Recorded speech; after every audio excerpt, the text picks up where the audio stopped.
down in the deep.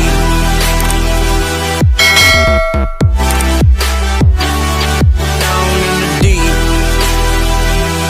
Down in the deep. Jus jambu mete adalah satu-satunya bahan baku minuman Feni. Feni adalah sejenis minuman yang langka. Satu-satunya negara yang memproduksinya adalah India. Keluarga ini menggunakan cara tradisional untuk membuat minuman Feni, tapi jus yang dihasilkan dari injakan.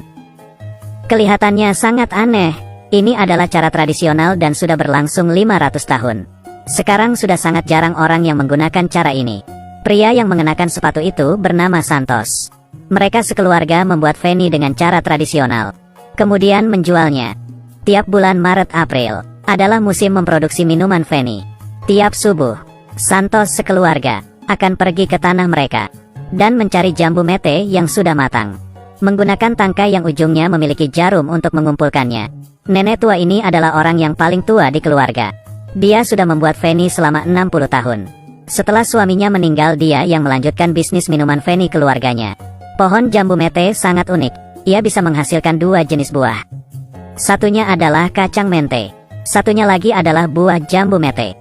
Kacang mente berada di tengah-tengah buah. Dan yang digunakan untuk minuman Feni adalah buahnya. Setelah terkumpul penuh, sekeluarga bersama-sama mengumpulkannya dan menjualnya ke pabrik olahan. Pabrik olahan akan melakukan proses selanjutnya dan pembungkusan. Kemudian dijual. Sekarang saatnya beraksi dengan sepatu.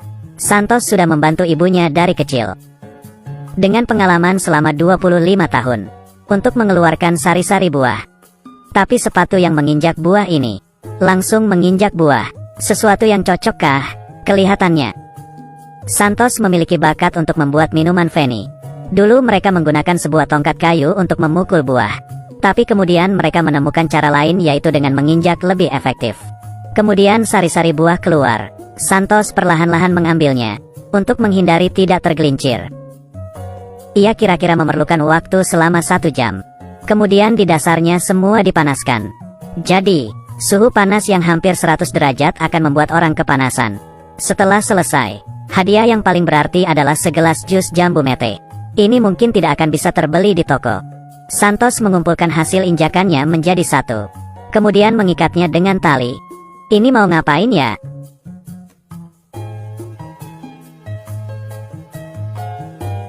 Dan ditimpa dengan beberapa batu.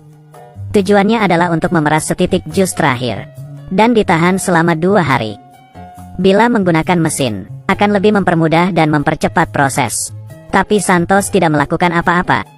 Dia berpikir mereka orang miskin, tidak sanggup untuk membeli mesin dan hanya bisa menggunakan kaki. Dan mesin juga mudah berkarat. Bau karatan bisa mempengaruhi kualitas minuman. Dengan menggunakan injakan kaki barulah bisa murni. Keesokannya, buah yang sudah kering dibuang, lalu diberikan ke petani untuk dijadikan makanan sapi. Kemudian tiap ember dilakukan penyaringan. Biarkan jus jambu mete berfermentasi selama 2 atau 3 hari. Kemudian dituangkan ke dalam wadah. Di saat yang sama, nenek tua membuat tali untuk menutupi wadah. Dia mengambil kain dan tanah. Tanahnya diambil dari lubang ular antole terdekat. Karena tanah jenis ini lebih halus, dengan begitu bisa menutup wadah dengan lebih baik. Nenek tua meletakkan tanah di sekeliling, untuk menutupi tidak ada udara yang keluar. Kemudian menyalakan api untuk memanaskan jus. Proses ini kira-kira memerlukan waktu 8 jam. Jus yang panas pun beruap. Setelah itu melalui pipa, melewati tempat yang penuh air. Uap pun berubah menjadi cairan, dan perlahan-lahan keluar dari pipa. Tapi ini masih belum proses terakhir pembuatan minuman Feni. Masih harus membiarkan cairan kembali ke dalam wadah kemudian didistilasi. Selama 7-8 jam. Hingga sampai suhu yang cukup. Di saat yang bersamaan, di saat alkohol mencapai 40-45%, minuman Feni pun jadi. Santos yang memiliki pengalaman ini bisa memeriksa dari gelembungnya, apakah berhasil atau tidak. Di saat setelah gelembung membesar dan perlahan-lahan terpisah, sudah oke. Santos berpikir, minuman Feni rumah mereka sangatlah murni. Sedangkan tempat lain mengandung bahan tambahan kimia dan zat campuran. Tiap musim, mereka bisa membuat 175 liter minuman Feni, lalu dijual ke penduduk sekitar. Tapi situasi beberapa tahun ini berbeda. Karena penduduk desa sudah banyak yang pindah ke kota. Jadi orang yang minum minuman Fanny semakin sedikit.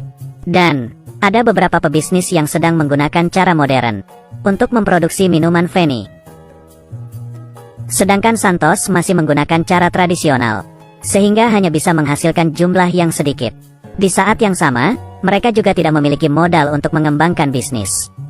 Tahun-tahun lalu, mereka sekeluarga tiap hari bisa menghasilkan 250-300 rupiah. Kira-kira 50-60 ribu rupiah. Dan tahun ini semakin berkurang. Bagi keluarga Santos, mereka tidak bisa memastikan mereka bisa bertahan berapa lama. Tapi ini adalah satu-satunya usaha mereka selama belasan tahun. Mereka sangat kebingungan, bagaimana dengan masa depan mereka.